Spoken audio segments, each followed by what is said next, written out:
menjadi bagian dari sistem atau praktik pelayanan kesehatan yang diwajibkan dan diarahkan melalui regulasi yang berlaku.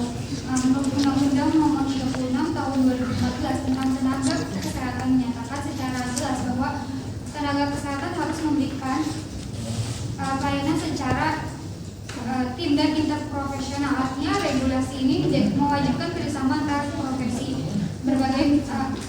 berbagai profesi seperti dokter, perawat, apoteker, ahli gizi dan lainnya.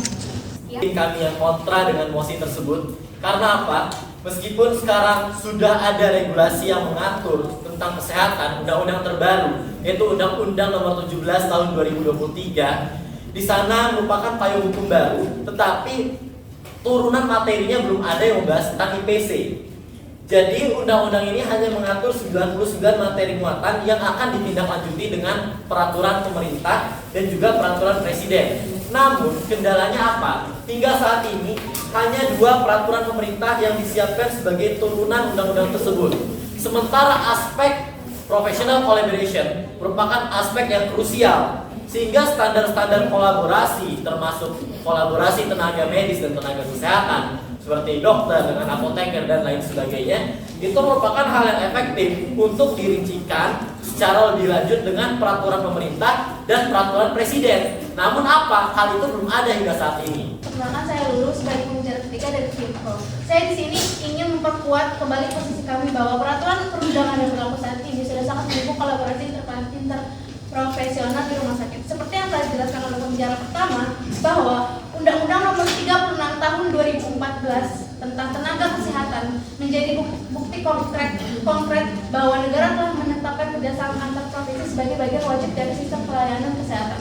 Seperti yang tadi dijelaskan oleh saudara Haris, bahwa UU Nomor 17 Tahun 2023 itu bukan tentang tenaga kesehatan, melainkan tentang kesehatan saja. Baik, izin perkenalkan, nama saya Angela Tania sebagai pembicara ketiga dari tim kontra.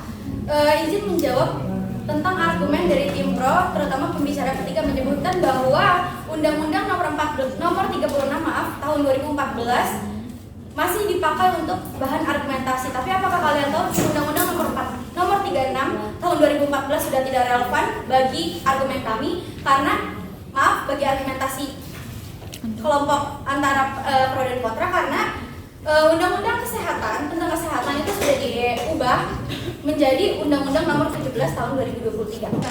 Di grup itu. Saya sebagai pembicara keempat sekali lagi menekankan mengenai peraturan perundang-undangan saat ini sudah sangat mendukung kolaborasi interprofesional di rumah sakit dari secara regulasi dan implementasinya, di mana peraturan perundang-undangan menekankan mengenai kewajiban kerjasama antar profesi, bertanggung jawab bersama untuk pelayanan, penempatan dan penggunaan tenaga kesehatan secara kolaboratif. Hal ini juga didukung setelah dilakukannya implementasi secara langsung. WHO juga mengatakan bahwa dengan adanya kolaborasi interprofesional ini memberikan layanan pada kesehatan pasien lebih bermutu. Tim kontra, saya sendiri sebagai pembicara keempat, Kansa, akan menegaskan kembali bahwa kami dari tim kontra benar tidak menolak pentingnya regulasi. Namun, kita perlu tahu bahwa peraturannya memang sudah jelas tertuang dalam Undang-Undang Nomor 17 Tahun 2023 mengenai sistem pelayanan kefarmasian di rumah sakit. Namun persoalan utamanya itu terletak dari implementasinya yang masih menghadapi banyak kendala, di mana fakta di lapangan menunjukkan bahwa penerapan regulasi ini belum merata. Salah satu contohnya adalah data pada tahun 2022 maksud saya, di sekitar 26 rumah sakit khususnya tipe C dan tipe D masih belum memiliki apoteker yang tetap. Kurangnya jumlah apoteker ini bisa menghambat keterlibatan apoteker dalam pelayanan klinis. Izin untuk menanggapi kepada tim kontra terkait belum adanya peraturan tertulis yang telah mengenai IPC. Kami tidak menutup mata bahwa dalam proses kolaborasi interprofesional ini penerapannya masih banyak ditemukan hambatan. Namun hal ini merupakan langkah penting dan strategis dalam membangun kolaborasi yang efektif. Tapi bukan berarti peraturan perundangan itu masih belum mendukung kolaborasi interprofesional ini.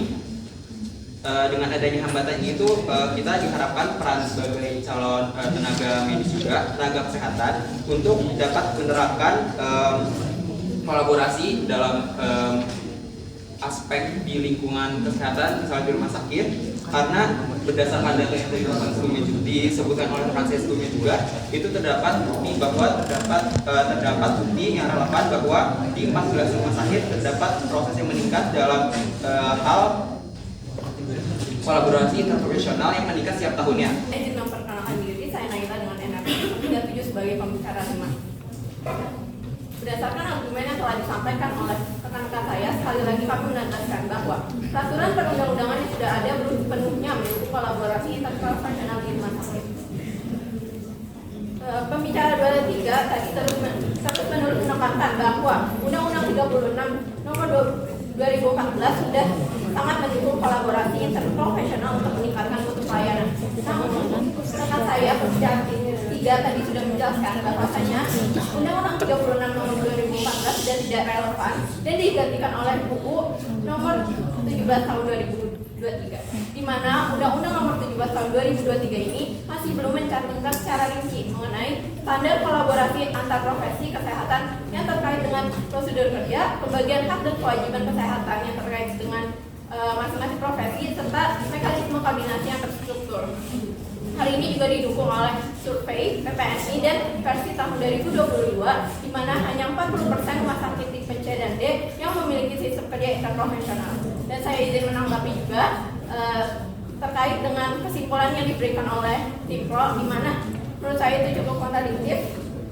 Kalian tadi menyebutkan bahwa setuju bahwa regulasi ini belum optimal, namun di kesimpulan akhirnya kalian juga menyimpulkan bahwa regulasi yang ada sudah optimal.